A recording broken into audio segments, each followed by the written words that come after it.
It's Vegas, baby.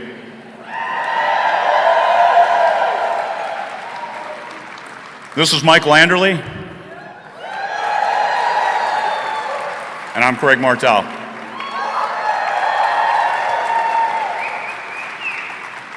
Thank you, thank you. Welcome to the greatest gathering of independent authors in the world. Whoa, hey, hang on. Look across the sea of people. Single drops that create an ocean and a rising tide for artists, the creators, the entertainers, come on, man, the educators, those people who see things others might not, and inject those ideas into the minds of millions through their eyes and ears. We don't do this just for anyone. We do it for everyone. This is the ultimate and equal opportunity. Everything you see and hear is available to everyone. Everyone who is serious about making money from their words. Authors, you deserve to be paid. Everything we do here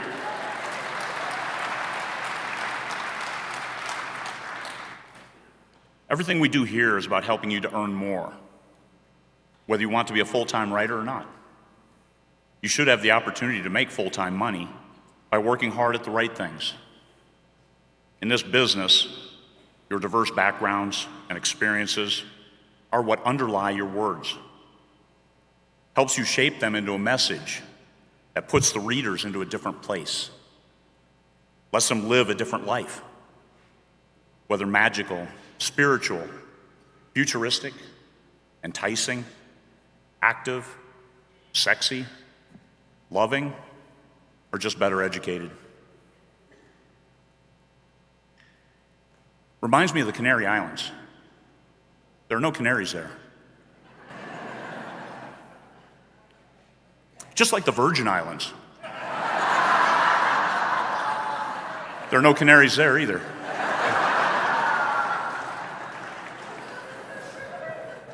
Study your craft. Know the genre in which you write. Meet authors of a like mind and move forward together. That's what Vegas is all about.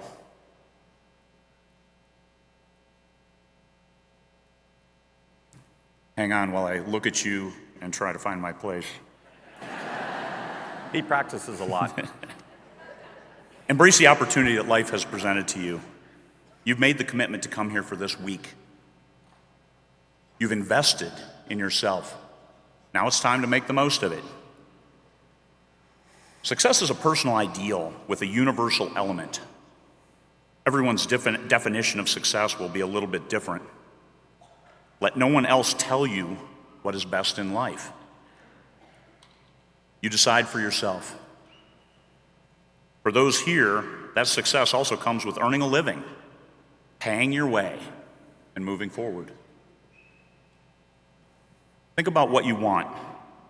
Visualize it. Then master the process between here and there. Masters of the process will be those who are better able to realize success. It's not basking in glory that decides your success.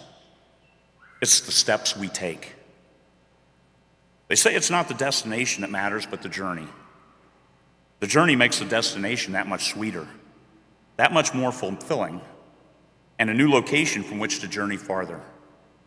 The steps. Master the steps and see that success is not far off.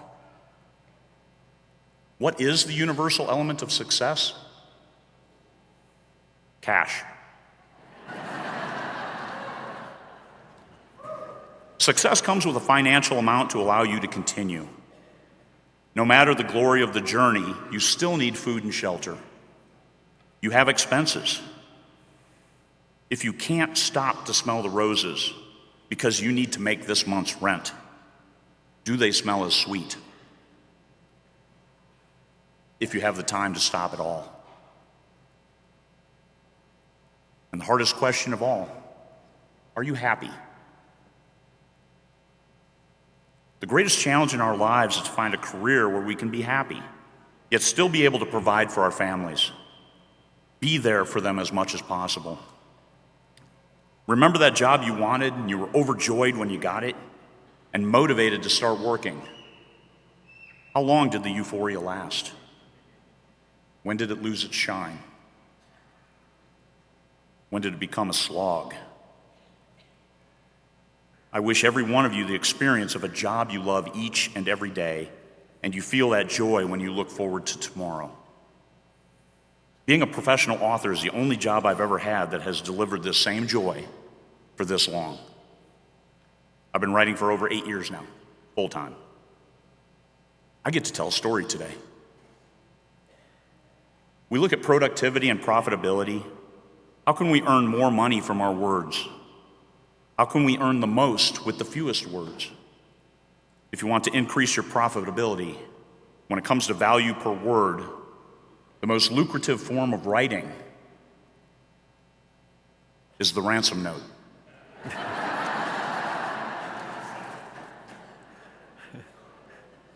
If you want something that comes with a little less risk,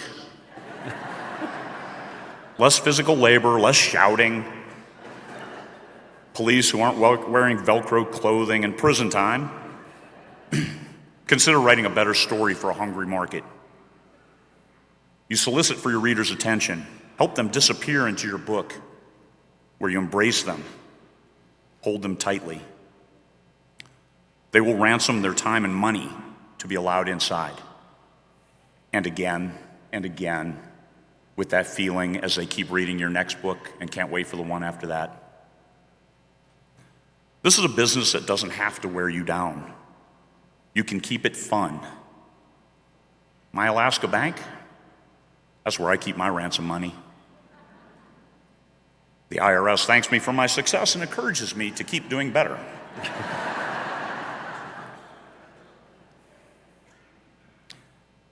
We've suffered great loss this year, as we do nearly every year. People too young, family, friends, and more. Who wants people to suffer through their loss? No one. In the memory of, in honor of those who passed away. I'll be delivering a session on the afterlife this week. It's about being prepared for what happens after you, the author and talent, passes away. And as I start that class, I say, no one gets out alive. Being prepared is the best way you can go. The RSV that I had in March yanked me hard to reality, and I haven't been the same since. I've slowed down a great deal. I'm one more respiratory illness away from being on the wrong side of the dirt. But that's my problem. It only becomes your problem if I can't complete my duties in running a show for you. Better make sure now that these shows go on. And they will. Not as 20 books, and I won't be running them, but the shows will go on. And they'll continue to be about you, the authors, the attendees, those people who are looking to earn the most value from their words.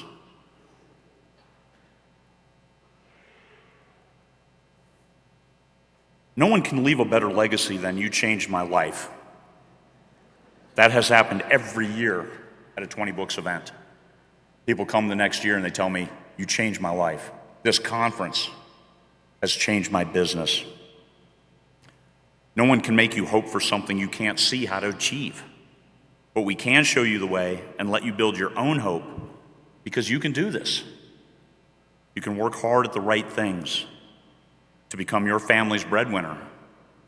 You can make your life better. We're not selling false promises. We're showing you how we did it. We're the lighthouse on the rocks to keep you from crashing your ship as you sail into the unknown. But it's not unknown. It's only unknown to you for a short while, until you pass through those waters unscathed and see the blue skies ahead. As I learned in the hospital and throughout my life, there is no time like today. Live for today, plan for tomorrow.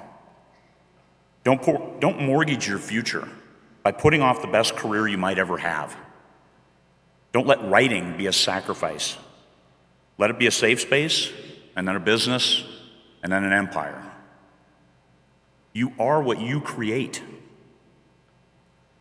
This reminds me of a quote by Teddy Roosevelt, which is applicable to all, and one I shared last year. It is not the critic who counts, not the man who points out how the strong man stumbles, or where the doer of deeds could have done them better. The credit belongs to the man who is actually in the arena, whose face is marred by dust and sweat and blood, and who strives valiantly, who errs, who comes short again and again, because there is no effort without error and shortcoming. But who does actually to strive and do the deeds? Who knows great enthusiasms, the great devotions, who spends himself in a worthy cause, who at the best knows in the end the triumph of high achievement, and who at the worst, if he fails, at least fails while daring greatly, so that is his place shall never be, and those cold and timid souls who neither know victory nor defeat. Risk nothing, and you will achieve nothing. A rising tide lifts all boats, my friends. We've built something special, and only we can keep it special. We, not me, not any individuals. We are the tide. And this, 7 years. Is going to be an interruption. Greg will normally, please come up here. Greg will normally add a few things, and then it's, by the way, it's 18:20 when he finished, which is 11 minutes, much better than the original time. He's at 5 minutes and 25 minutes for me. You would like to say something? And a minute and a half for me. You don't have to get close. Okay. Okay. This man here has changed many lives. I would just like a show of hands from anyone whose life has been changed by Craig Martelle, Michael Anderle, and the other authors in this room. Okay. Craig did something really special. He's hiding. I want to look at him. Come over here. Craig, come on. Face me. So Craig did something really special this year. He was brave enough to come and visit New Zealand. And as a result, we have a fantastic New Zealand author on our big panel today. And we also had a great conference in New Zealand, 20Books New Zealand. And we met Craig at Hobbiton. We had a fantastic feast. We walked around the Shire and had an amazing time. And on behalf of all the New Zealand authors, I would just like to make a small presentation for you, Craig. Thank you. And this is called, I don't know if they can video that, this is called a manaya, and it's a bone carving with paua, which is a native shellfish to New Zealand, and it's also called abalone, and it represents a protective spirit that will watch over him. And we know that Michael and Craig have given so much of their time and their energy to us, and on behalf of the authors in New Zealand, I'd like to present you with your manaya, give you a hug.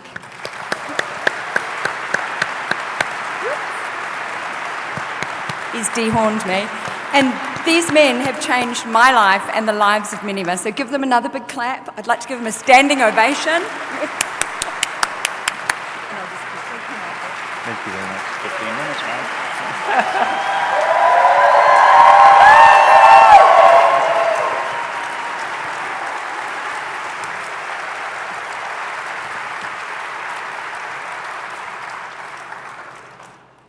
There's a few things that you get to do in your life.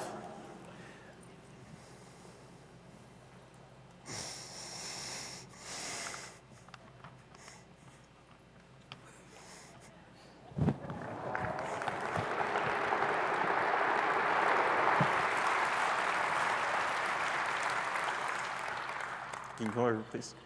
Judith. Can you come up here? This is Judith Anderle, my wife.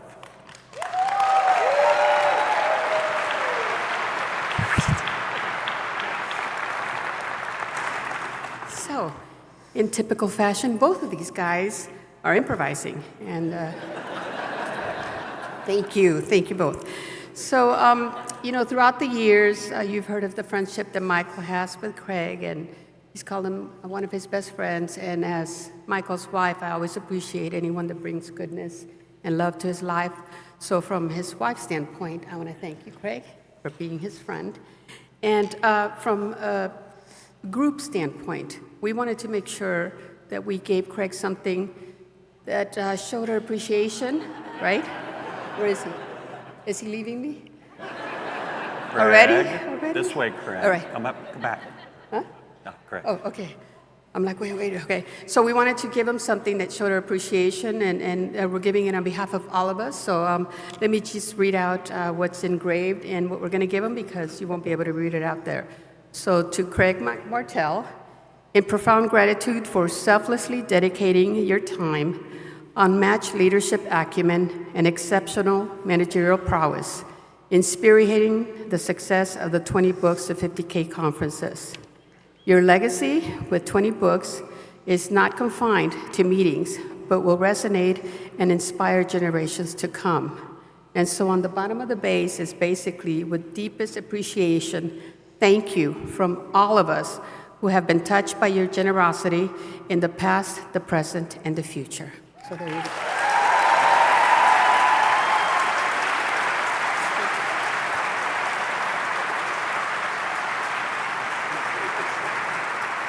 I hope I can talk.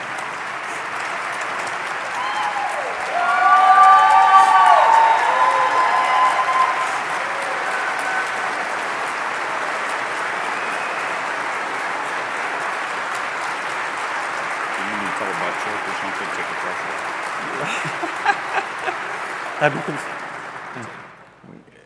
off. Craig was asking if he needs to say a couple of Marine jokes to take off the pressure. From an HR perspective, I'm a little worried. So sorry about getting choked up there. I hadn't expected that. I should have, but it is. So from the first time in Samstown, when Craig opened up the first meeting, as I've said before, he gave us 30 minutes to talk. He took 5, left the other 25 to me. So every year, I often wonder, how long is Craig going to talk and leave the rest to me? Now, he's matured a little bit. He left 18 minutes and 20 seconds to me this time, not 25. I would still say he misses the mark. And he writes the damn thing.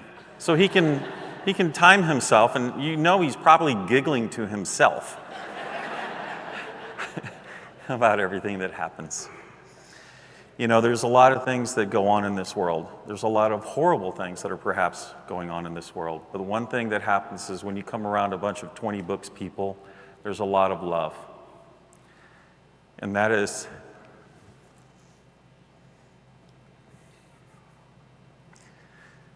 yeah, you can say your joke now.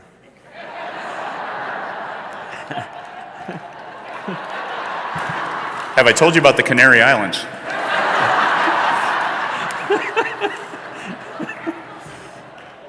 And this is how Craig and I have been the whole time. He comes up, he's very well prepared. He's a Marine by God. I'm an author. I wait till the last second and I wing it.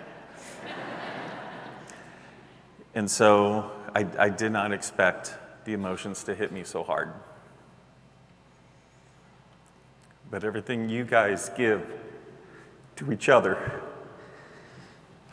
is what I'm most proud of.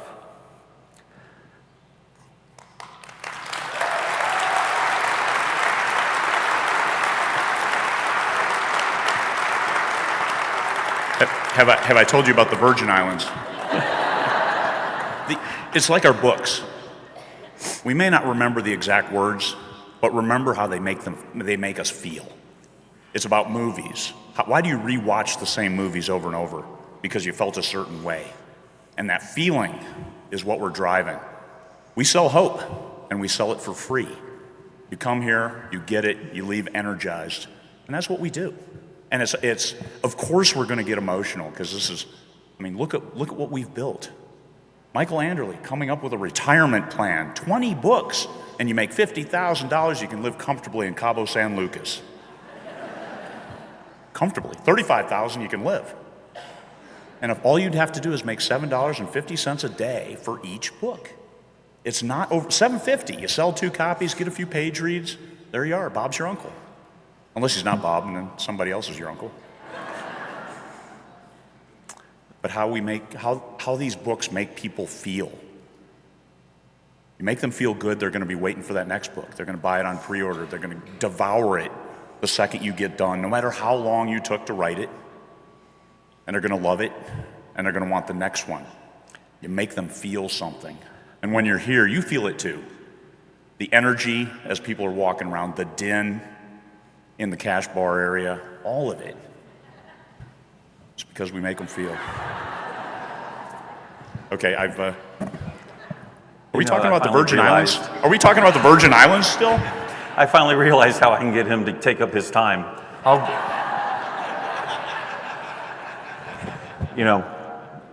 Back in the beginning, I always thought I wanted to have a legacy, and I wasn't going to get it.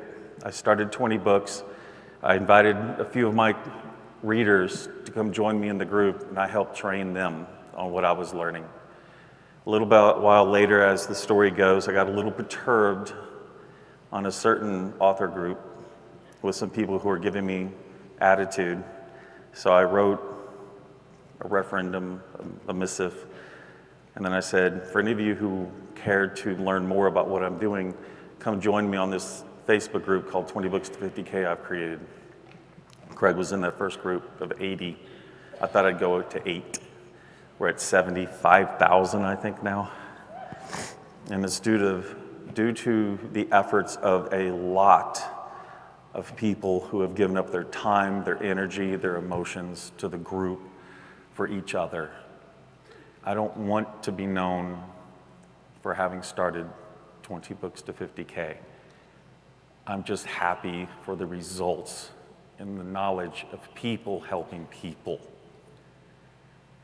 And it feels like that little guy, as a teenager, finally matured to understand what it meant to be a part of something. And I'm thankful that I'm a part of this group to help each other. Because there are people who have helped one another who honestly don't know who I am. That was a break to the ego, I admit that. So we move on, and we do these things, and we do them for each other, and we do them for ourselves. And sometimes people come in wholly for selfish reasons, and that's okay. I just wanted to create something where a person who might need to make money for Infamil that month and help change their lives. And it's done so much more. And for that, I'm very proud. And I'm very humble. And Judith and I, as we go around the world to support other 20Books events upon occasion, which is going to go less and less. I haven't discussed this, whether perhaps my future might be different, but I'll probably be doing less and less of these. I'm getting to a point where I'm just happy being at home. And I appreciate the next generation picking up the torch and moving forward. And Craig and I have talked about it, and he flew into town last Thursday, and I came to the hotel and I picked him up, and we went to, as Craig calls it, the Ponger. It's Ping Pang Pong. It's a Chinese restaurant right down the street. Judith and I took him there, and he co-opted it, and the next thing you know, it's got a new name. So from there, though, I asked him, are you okay? I knew where I stood. I said, are you okay not doing this? And he said he was. And that was the first time I truly believed him when he said, it's time. And I appreciate everything everyone here has ever done year after year, whether you man the front desk or you're security or you're trying to make sure you kept us on time 5 minutes, 34 seconds of what we need to do. As you write your books, as you see your future, your opportunities, you're in a time that is like no other in writing. If last year I stood up on stage, very last slide, I talked about AI. Only a couple of people said thank you for even mentioning it. And a few people, hundreds, 5 months later, vilified me when I tried to make a warning. And they took it the way they took it, and so be it. But we are in an area of publishing and creativity that we'll never probably see again. You can either hide from it, stick your head in the ground, you can grab it, you can move forward, but it's your choice. Nothing's going to stop your personal creativity. Nothing. There are going to be opportunities for you, even if you choose not to embrace AI in any form, fashion whatsoever. There will be opportunities. And there will be opportunities wherever you are on the spectrum of acceptance of what's going to go on. But no, we told you about it. We undertook the responsibility to get beaten with bats verbally to tell you that it's here. Your choices is up to you, but that's all we've ever said. When I started 20 Books to 50K, there were 2 rules which have become more politically correct over time. Go figure. First one was don't sell to another person in the group. Why did I do that? Because authors are some of the most giving individuals ever. And when you do that, when you give, you're willing to give up the money that you perhaps should have kept for yourself to buy a 99-cent book to help someone else. I did not want that stress in the group. That's why that rule was there. And the other one, very succinct, don't be a dick. That's changed a little, reworded. But the purpose of that was, we're not your parents. We didn't teach you to not be a troll. So since this is a nonprofit group, it doesn't harm us whatsoever to kick you out. And we have thousands of times. 6,000 times. Some of those individuals got brought back in. They understood where they messed up. Although I would think the most common excuse I've personally seen was, my VA did it. It's like the author's version of my dog ate my homework. So a lot of VAs, I'm sure, got chastised, and then people were allowed back in. So from that, though, we understood how to operate as a group that tried to keep the sanity inside our walls from the insanity of what was going on outside, because of leadership like Craig's, who said, we're here to help people learn how to make money selling their creativity. That's our job. And that's what we've held to year after year, problem after problem, challenge after challenge.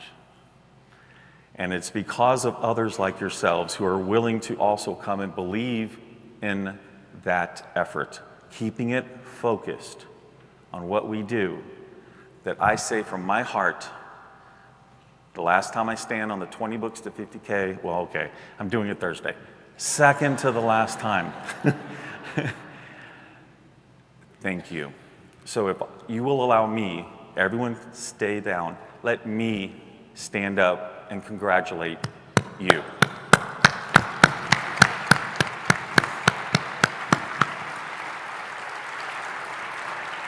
So I have left Craig a little less than a minute and a half. Let's see how he does. This is 20 Books Vegas.